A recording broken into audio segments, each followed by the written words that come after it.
Hey, how's it going guys? ZDEyE here. So today I wanted to make a quick sort of a news update regarding PlayStation and seizing the functionality of actually making new purchases on the PlayStation 3, PlayStation Vita and the PSP. Well, this idea, or I should say this decision, has been reversed. So now you will be indeed able to make purchases on the PlayStation 3 and the PlayStation Vita. They even published their own blog about this. They have touched on. I want to read it out first, get the sense of the idea, what they're trying to get at and what was the reasoning as well. So, recently we notified players that PlayStation Store for PS3 and PS Vita devices was planned to end this summer. Upon further reflection, however, it's clear that we made the wrong decision here. So today I'm happy to say that we will be keeping the PlayStation Store operational for the PlayStation 3 and the PS Vita devices. PSP commerce functionality will retire on July 2nd to 2021 as planned. When we initially came to this decision to end purchasing support for the PlayStation 3 and the PS Vita, it was born out of the number of factors, including the commerce support challenges for older devices and the ability for us to focus more of our resources on newer devices where a majority of our gamers are playing it on. We see now that many of you are incredibly passionate about being able to continue purchasing classic games on the PlayStation 3 and the PS Vita for the foreseeable future. So I'm glad we were able to find a solution to continue operations. I'm glad that we keep this piece of our history alive for gamers to enjoy, while we continue to create cutting-edge new games world for the PS4, PS5 and the next generation of VR. Thank you for sharing your feedback with us. We're always listening and appreciate the support from our PlayStation community. That's excellent news, fantastic to hear for sure. This basically means that we will be able to actually keep hold of our older games, and basically we don't have to say goodbye to those games that perhaps would not be able to make a new purchase on those. Okay, so even though I never expect them, or at least I never did expect them to to actually reverse this idea. Maybe I thought that it was going to be final, just simply seizing this functionality of making new purchases in summer, but now it looks like they are making it reversed. It is a good move for sure. It's definitely, a lot of people are just very, very glad about this. I'm looking through Twitter, YouTube and stuff like that.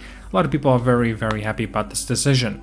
Personally, for me, even though I don't have the PS3 or PS Vita any longer, it was never really a big deal, at least again, personally to me, right? It was never a big deal.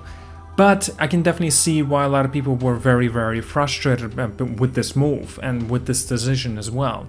Yet again, perhaps they had different reasons to this. Perhaps they just, commercial marketing, speech that they're making it in here, the reasoning why they had to do it and why they wanted to do it. Yeah, but now they reversed this. So I guess it doesn't really matter why they had to do it, because it's back here again. Now I do expect this to actually come into fruition of actually seizing the functionality of making new purchases in a couple more years. Now, since they wanted to wrap things up quite relatively quickly, I would say that they'll have to do something about their older version of their games that never made a daylight, basically into the PlayStation 4 and of course the PlayStation 5. One of the big games that I'm specifically talking about is Grand Theft Auto 4. Right, if you never play it or do not have the game on your PlayStation 3, you would never be able to get this opportunity of actually playing the game. Well, again, that's a different story in terms of actually having the game physically. But personally for me, I would still rather see the support or perhaps a remaster for the game coming into the PlayStation 4, PlayStation 5. Now, I am specifically talking about Grand Theft 4 in this case, but yes, this can be talked about and mentioned of many other games as well. Now, I'm sure there are plenty of games that never seen the daylight on the PlayStation 4 or PlayStation 5. Perhaps maybe it would have been a good idea to actually make sure the bigger and the biggest games that are only on the PlayStation 3, and I am talking about not just like, for example, I'm sure a lot of people will say this, right? Grand Theft Auto 4, you can play this on PC, Xbox and whatnot, right? So why does that really matter if it's not going to be available for PlayStation? Well, again, the reason to this, because what we are talking about in here, right? Because of PlayStation 3 functionality issues and stuff like that, you will not be able to make new purchases digitally, but now, again, it's irrelevant, right? you are going to be able to make a purchase. You could make a purchase physically. Again, that's a lot of people's ideas on how they want to go about it. But again, personally for me, I want to say that I would much rather see these older version of the games make a comeback to the PlayStation 4, PlayStation 5, and hell, if they could go an extra mile going with the remastered even further, that with remakes. It has been done already with like such as the Demon Souls, right?